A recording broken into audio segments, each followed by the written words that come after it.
Why do the mentally ill do heinous acts like the shooting of the Sandy Hood Hook school in Newton, Connecticut? You have the cinema in Colorado. You also have the Columbine in Colorado.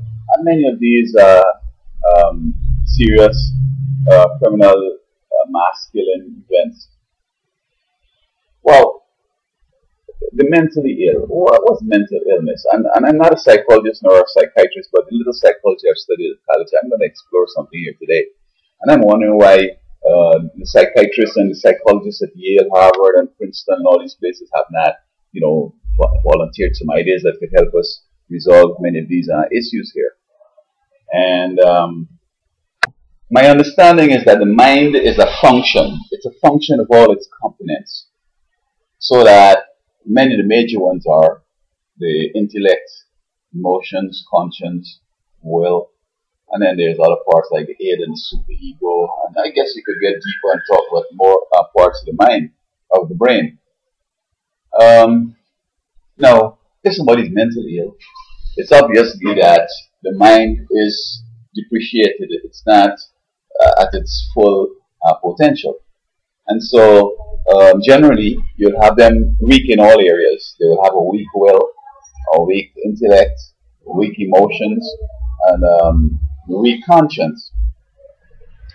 But in this case here with Adam Lanza, it is said that he was a borderline autistic child, young man. And it shows up in excellent or superb intellect. So what about the emotions, the conscience, and the will? Are those moronic or something like that? But now when you look at the shooting in Manhattan, in which the silver car parked up, waited for about half an hour, and when the young man from Los Angeles checked out the hotel and walking up the street, the gentleman saw him come in, put his hoodie over his head, walked behind him and shot him in his head, walked back to his car, they drove off out to the parking, up to the traffic sign, turned, and just driving calmly away. Now, Saturday morning passed, that is, today is the 21st, so it is somewhere like the 15th. I'm sleeping, and around 5 o'clock I heard some shots. Well, where I live here, there's several times shooting all over the place here. And of course, they're shooting at specific people and places and so on. They're not just shooting random per se. So I heard this rapid gunfire and then a couple after. And so I continued in my bed because I don't know where the shooting is coming from. I don't people I might be shot or something like that. So when I saw the police car light flashing in the window, then I looked up and I saw a person, a dead body strewn on the ground, maybe about 30 feet away from where I live. And so I went outside and so forth and so on. And without knowing who did the shooting, I saw 3 men passing, a long time after. And I suspect that these might be the shooters. Now, not necessarily falling on my suspicion. I said, hey, do you guys know this guy that died over there? Because I figured like maybe they're from the community. Although subconsciously I suspect that they might be the suspects. Subconsciously, consciously I was asking whether they know the person and so on and so forth. So they didn't pay much attention. They just went on. Now I didn't see where they went. I believe anyway. Don't go off on that because somebody around might see the video and give me some problems. Yeah, but another person said that he was walking, going to buy some drugs down the road. And as soon as he stepped onto the street, he heard the shots. He saw the guy collapse. He saw the man put up the gun, walk calmly to the car, started it, just drive off, and just go on without any speeding. So the question is, when you do something heinous like that, where the death penalty applies, a lot of problems, you've been thinking about it, you're going to be sniffed out of life. I mean, what about the conscience? The conscience is going to bother you. The adrenaline will be flowing, your heart will be beating fast. But it don't seem as this is the case in the various shootings. They methodically and calmly do the job, like they're professional assassins. And we know Adam is about 20, And these other guys, the guy who was killed, he was like 19, 20 also here, and so on. So, why is this happening now that people are just killing people, very casually and won't even have compunction of conscience to tell others and to get caught, etc. And perhaps they've been conditioned by a variety of things. Maybe the type of games they play might have been going through shootings in the mind over and over and over and over. You might have shot other people before, and as you do it more and more, you get more comfortable and everything like that.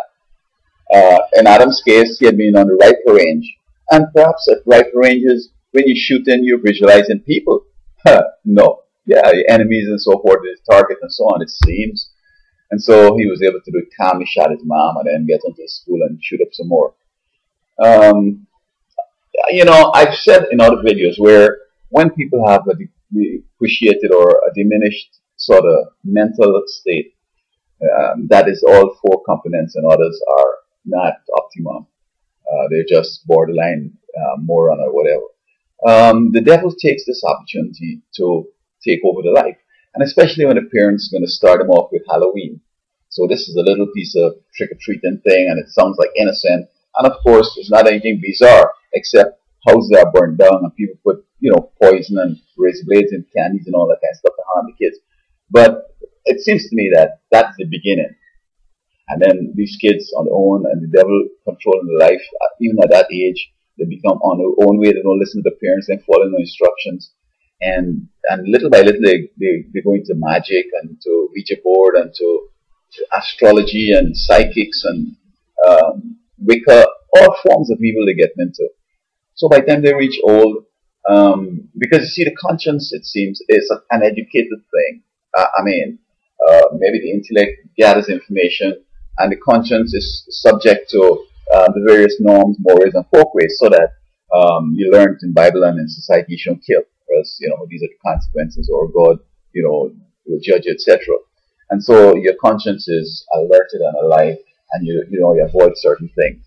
So how then folks could do these things without compunction of conscience? And it could be that because they've become very evil, and this is something else, because the conscience being blunted through conditioning or through Satan.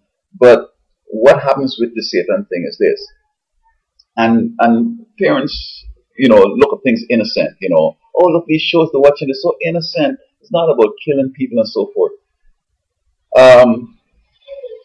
Then you have law enforcement that's working with psychics to help them solve crimes.